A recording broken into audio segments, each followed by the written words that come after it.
Здравствуйте, дорогие друзья! Сегодня у нас 20 марта, среда. И сегодняшний выпуск, с вашего позволения, я начну с боеприпасов. В этой сфере много что произошло за последний день-полтора. Президент Чехии Петр Павел сделал несколько громких заявлений.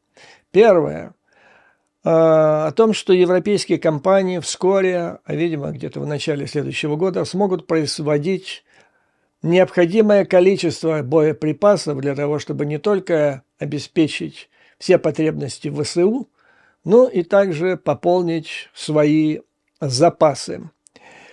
Затем он сообщил, что Чехия, якобы Чехия, нашла еще порядка, где-то около полумиллиона боезапасов, артиллерийских снарядов для Украины. Таким образом, их общее количество становится, если учитывая предыдущие, сначала 800, потом еще 200 тысяч.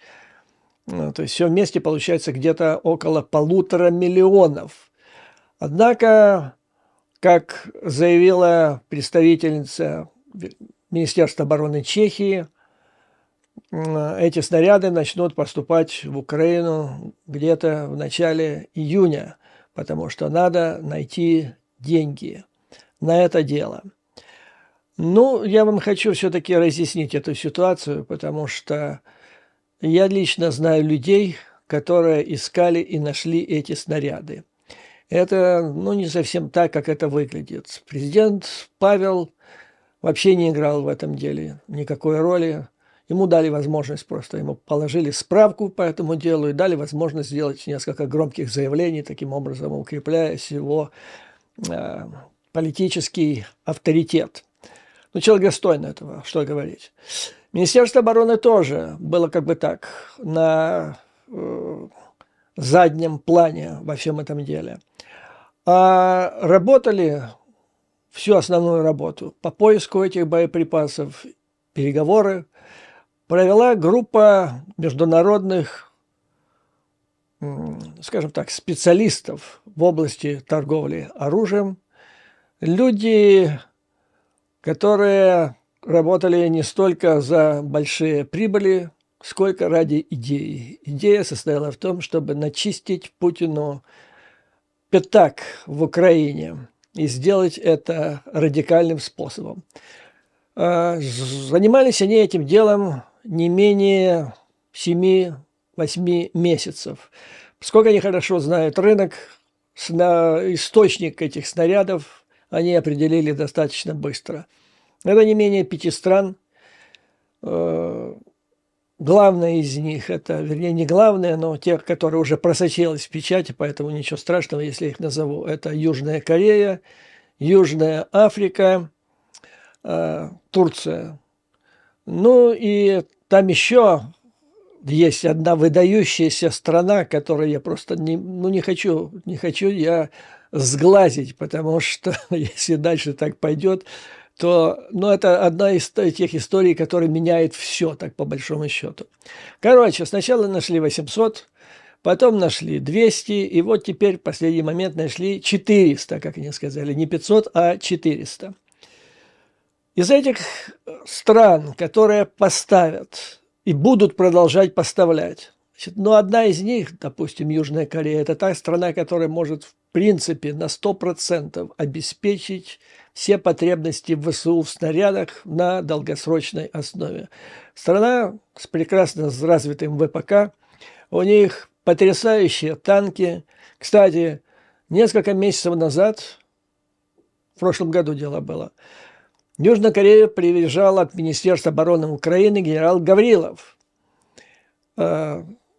с просьбой продать им танки, продать Украине танки.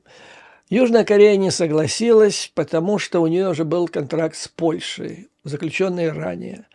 Она поставляет эти танки в стране НАТО. Вообще для Южной Кореи это была мечта, давняя мечта, выйти на рынок оружия стран НАТО на регулярной основе. То есть это просто из разряд тех мечтаний, которые кажутся практически невозможными. И вот теперь появилась, такая возможность появилась. Они единственно были щепетильны, продолжаются щепетильными оставаться в том, что они не поставляют оружие летальное в воюющие страны. Приходится поэтому вот так поставлять. Я видел уже здесь, в США, фотографии, сделанные на одном из вооруженных заводов Соединенных Штатов Америки, куда поступают снаряды Южной Кореи, и там их меняют маркировку, и они превращаются в снаряды из другой или третьей страны. Нечто подобное делается и в Европе. Общая сумма, которая необходима на поставки этих снарядов, составляет порядка $3,5 миллиардов. Для того, чтобы обойти или избежать даже намека на возможную коррупцию, которая присутствует, что греха таить, на международных рынках торговли оружием, решили, что эти деньги пойдут не из одного источника, какой-то одной страны, и даже не двух, а сейчас таких стран набралось 19, что, значит, лишает возможности любого коррупционного варианта в этих делах. Некоторые страны вложили, каждый вложил сколько мог. Если я не ошибаюсь, Словения внесла в это дело около 1 миллиона. Что есть, то есть. Другие побольше. Деньги продолжают поступать. Некоторые предоплаты, необходимые для отгрузки, уже были сделаны, поэтому вот заявление заместителя министра Чехии, министра обороны Чехии Яны Черноховой о том, что это все начнет поступать где-то только в начале лета, и Павел вроде подтвердил, сославшись на то, что надо собрать деньги. Просто им не все отрапортовали, не все справки не прочитали. То есть отгрузки уже пошли. Мало того, одна из партий, самая первая партия, как мне сообщили, находится уже на территории Украины. И в этой связи мне сообщили очень тревожные новости о том, что какая-то часть, значительная, как мне сказали, значительная часть боеприпасов, по сведениям, которые вот эти люди, которые занимаются поставками этих артиллерийских снарядов в Украину, их нашли значительное количество или затопленными в водоемах, или зарытыми в землю. Но это происходит вот буквально сейчас. То есть с тех пор, после того, как в Украине произошло коренное обезглавливание военного руководства. За этим делом ведется пристальное наблюдение, очень обеспокоены этим делом. И надо сказать, что, видимо, не случайно, в связи с началом поставок, они, как я сказал, уже первая пошла, и дальше они не будут ждать, пока соберут все $3,5 миллиарда, будут платить за частичные поставки, и все оно будет идти так отдельными партиями, чтобы дошло до территории Украины как можно быстрее. Поступают эти снаряды, их отдают не в ВСУ, а в Министерство обороны.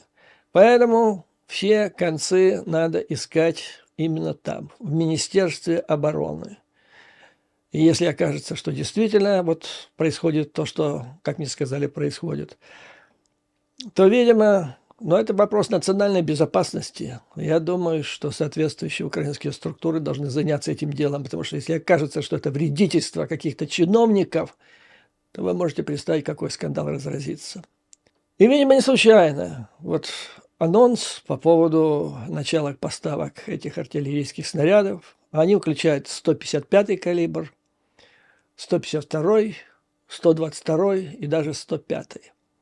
Кстати, вот одна из этих стран, которая начала поставлять, вернее, причем редкий 105-й калибр, как мне объяснили, у них заняло 5 месяцев от нуля от начала работы по созданию совершенно нового предприятия по производству этих снарядов. Так вот, от принятия решений и начала работы до выпуска первой партии снарядов прошло ровно 5 месяцев. Почувствуйте скорость? Это не воюющая страна. И ей не угрожает никакая опасность. Просто люди нормально, рационально работают. Тут тоже возникает вопрос, где те оборонные предприятия, о которых неоднократно анонсировали высшие руководители Украины, где они и сколько они выпускают каких боеприпасов. Не обязательно на территории Украины, но хотя бы на территории сопредельных стран что-нибудь сделали. Вот, так у нас сидим, кричим, почему ленд-лиз не идет, почему нам не загружает списанное оружие, а кто-то работает, кто-то делает, а мы сидим и ждем милости от природы. Так вот, сегодня, как сообщает издание The Hill, сегодня Пентагон открыл новый веб-сайт, который запущен в координации с генеральными инспекторами Госдепартамента США, Пентагона и Агентства по международному развитию, то есть как раз те учреждения, которые занимаются оказанием помощи Украине. Отмечается, что этот сайт запущен на фоне того, что, цитирую, «республиканцы в Конгрессе продолжают препятствовать выделению новых средств Украине» и задают массу вопросов для того, чтобы объяснить, почему они деньги не выделяют. По крайней мере, с октября прошлого года. Один из вопросов. А как там, ведется ли надлежащий учет оружия, поставляемого в Украину? В связи с заявлением генерального инспектора Пентагона говорится, что на сайте представлены ресурсы и информация о работе более чем 20 надзорных ведомств США, которые занимаются контролем за поставкой помощи в Украину, которые известны как Межведомственная рабочая группа по надзору, и следит за тем, чтобы помощь Украине не использовалась не по назначению. На сайте указана контактная информация, куда можно позвонить, сообщить о имеющихся нарушениях. Так что, дорогие друзья, следим. Это вопрос национальной безопасности. Если действительно затапливается так нужное Украине вооружение, то это вредительство в невероятных масштабах и невероятной наглости. То есть у вас теперь есть, меня время от времени спрашивают, а где там, куда звонить, куда сообщать. Вот найдите этот веб-сайт, и там все контактная информация имеется. На сайте также имеется подробная информация о том, сколько США предоставила Украине помощи с момента вторжения с февраля 22 года. Так вот, с февраля 22 года и по настоящее время всего Украине было передано помощи на 113,4 миллиарда долларов. Имеется в виду военная помощь, гуманитарная помощь, другие виды помощи. Для справки скажу, продолжая тему предыдущего своего видения, где я вам рассказывал, сравнивал ленд-лиз, документы ленд-лиза и цифры 41-45 года и нынешний, отмечу, что вот Советский Союз за 2 года войны получил 82,5 миллиарда долларов помощи общей, не только военной, а общей, в ценах 2022 года. То есть СССР за 2 года получила 82,5 миллиарда, а Украина получила 113,4 примерно за то же самое время. Интересно, да, кстати, чуть-чуть еще вернемся к нашим помощникам международным, которые снабжают Украину так необходимыми видами вооружения и боеприпасов. Они поручили мне задать вопрос. Значит, я вам рассказывал, по-моему, первый раз я это сделал где-то месяца 3, наверное, 2-3 месяца назад, о том, что в Украину поступили ракеты. Но не простые ракеты, а, как в сказке говорится, золотые. То есть их дальность полета больше, это гарантированно, так, консервативно, больше 400 километров, больше атакамс. А при небольших там модификациях, которые можно сделать в полевых условиях, эта дальность значительно увеличивается. Так вот, по меньшей мере несколько сот. Когда я спросил, а что такое несколько сот, мне сказали, ну, больше 200. Этих ракет уже где-то месяца 2 находятся на территории Украины. И возникают вопросы, когда люди слышат о том, что что-то там зарыто или затоплено, а эти ракеты, которые поставили уже 2 месяца назад, никак не применяются, не проявляют себя, возникает обоснованная тревога. Что происходит? Куда девается это оружие, о котором все ждут, все кричат, где Атакамс?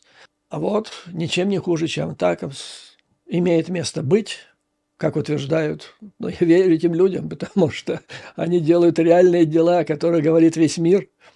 В последнее время вот устами президента Павела. Что происходит?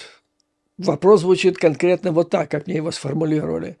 Почему Ермак не дает указания генералу Сырскому на применение этих ракет вот в это время, которое тяжелое время, все мы понимаем и знаем, тяжелое время для ВСУ. Враг там лезет во все дыры, везде вроде бы пытается наступать.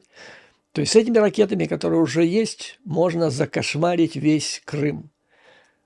Указания не поступает. Вопрос, почему?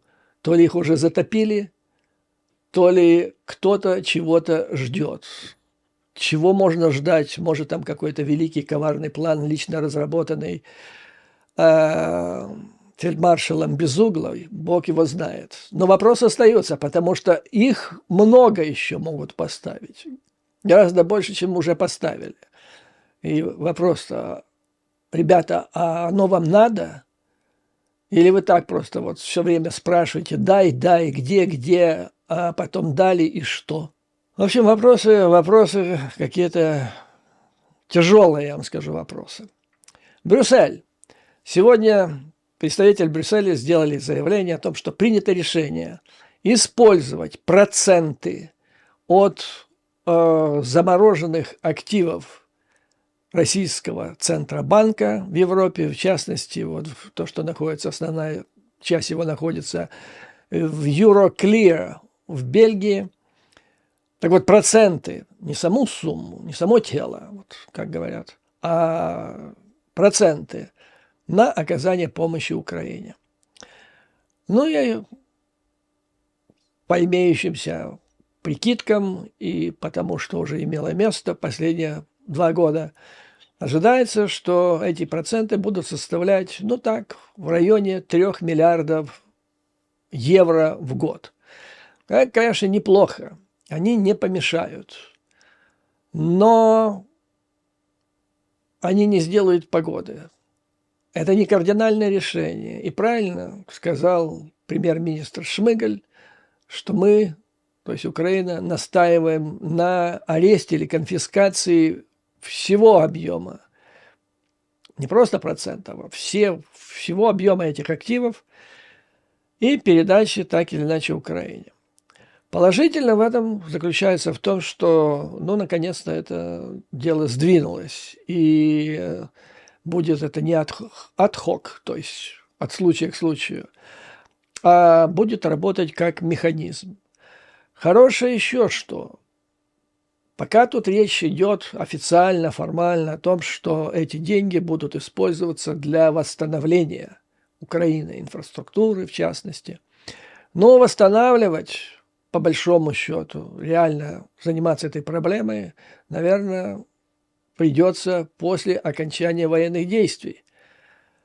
Но для того, чтобы достичь этого этапа, нужно выгнать врага, нужно решить вопрос с защитой Украины. То есть нужны деньги на те же самые боеприпасы и на оружие.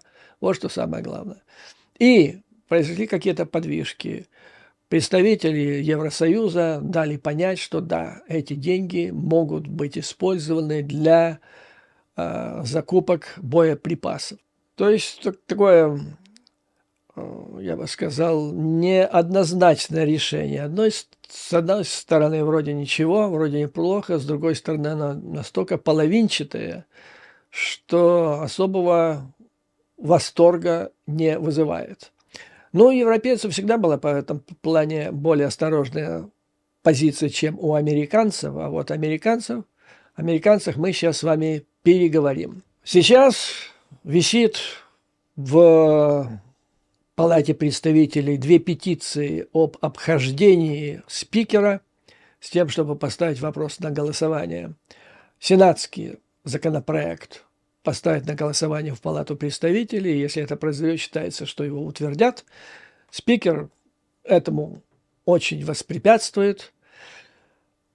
А тем временем тихо, спокойно, несколько недель уже в недрах Палаты представителей ведется работа по совсем новому пакету, который включает в себя пакет помощи Украине, и плюс сюда же хотят включить репо, то есть вопрос о использовании замороженных ресурсов российского Центробанка для оказания помощи Украине. Ну, надо сказать, что этим делом занимаются профессионалы, реальные, серьезные профессионалы с серьезным именем и реноме в этом вопросе. Это республиканцы-рейганисты, хорошо относящиеся к Украине, понимают вопрос срочности решения этого дела.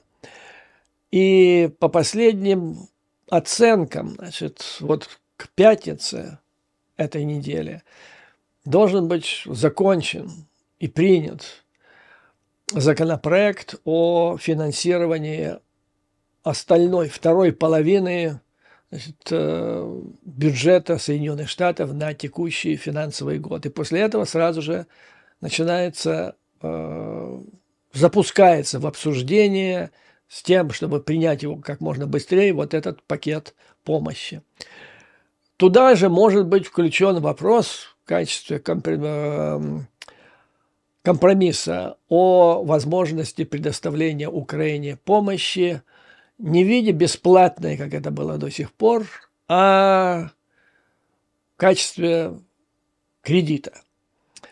Ну, считается, что для того, чтобы, так сказать, обезопасить и обезвредить маговцев, которые прислушиваются прежде всего и только к тому, что говорит Трамп, а Трамп в последнее время подал эту идею, ну, считается, что такой законопроект с такой формулировкой может быстрее и легче пройти.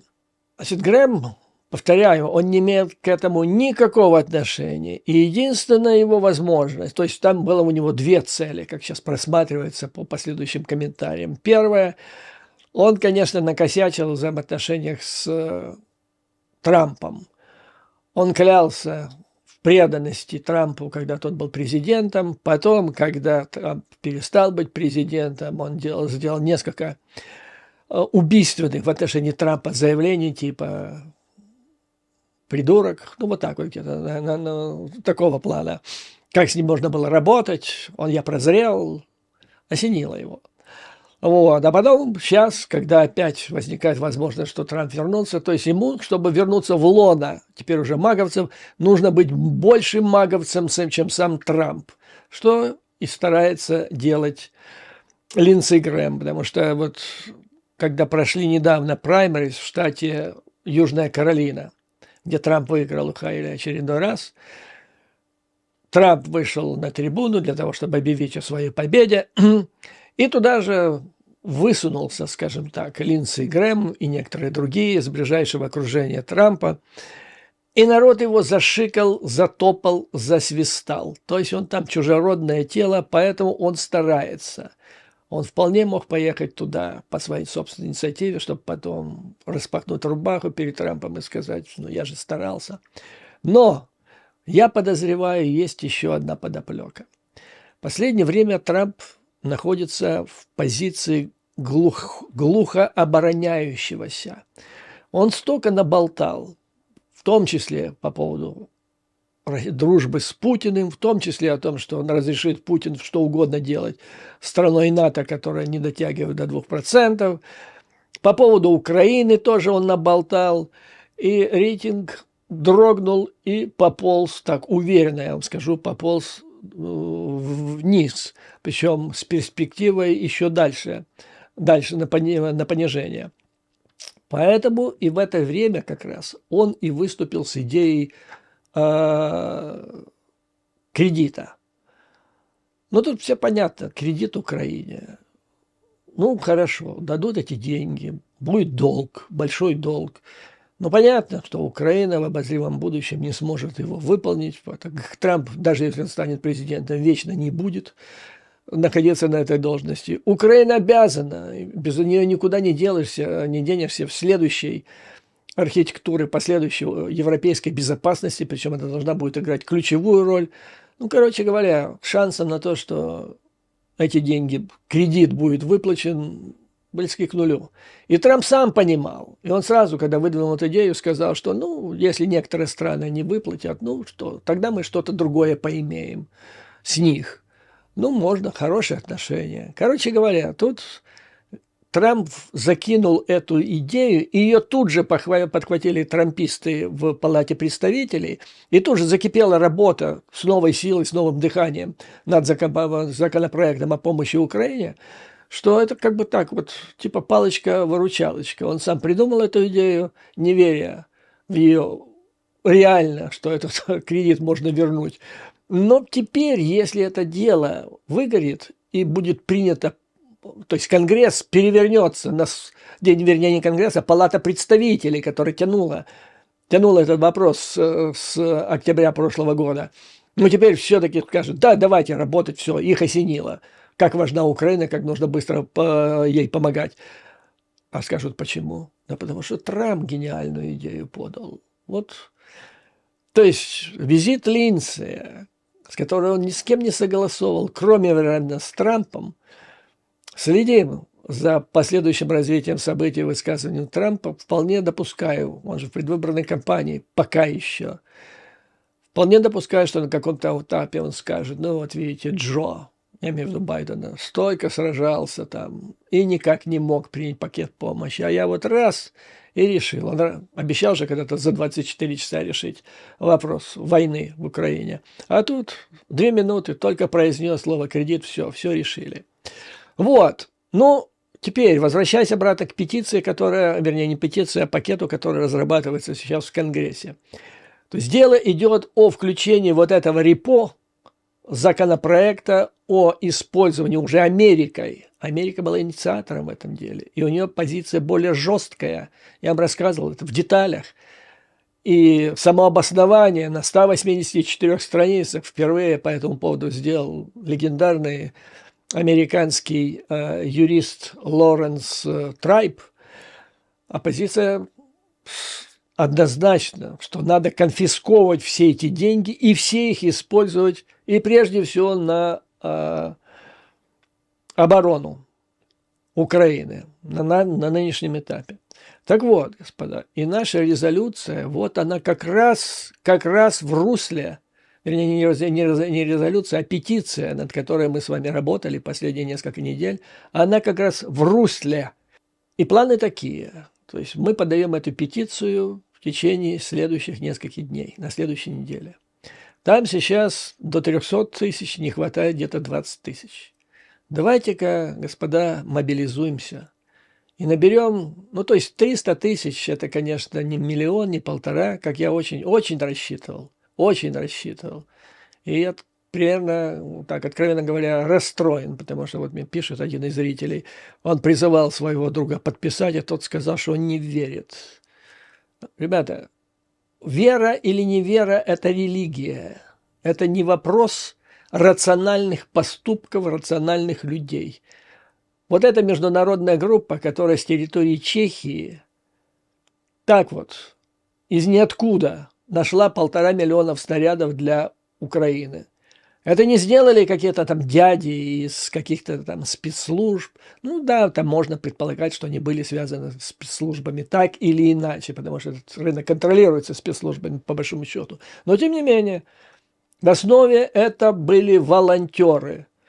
Они не сидели, не размышляли, я верю или не верю. Они пошли и сделали все это. А потом через Павла это все легализовали. Поэтому очень призываю, 300 тысяч подписчиков, оно как-то красивее выглядит, чем 280 тысяч. Давайте встанем с дивана, оторвемся от мысли, где ленд-лиз и почему списанное мифическое оружие Пентагона еще не завалило все пространство в Украине, и примем не стратегическое, а тактическое действие. Поставим свою подпись под этой петицией. Давайте внесем свой вклад реальный. И потом скажете своим детям, внукам и так далее, что это тоже способствовал победе Украины над врагом. А верю, не верю, это так. Это или религия, или это, извините, это бездельник. Потому что под лежачий камень, как известно, вода не течет. На этом, дорогие друзья, позвольте сделать небольшой перерыв. Это будет первая часть моего сегодняшнего видео. А затем я предоставлю вашему вниманию вторую часть, в котором отвечу на один, но очень важный ваш вопрос. Я вам расскажу о партии Путина в Соединенных Штатах Америки.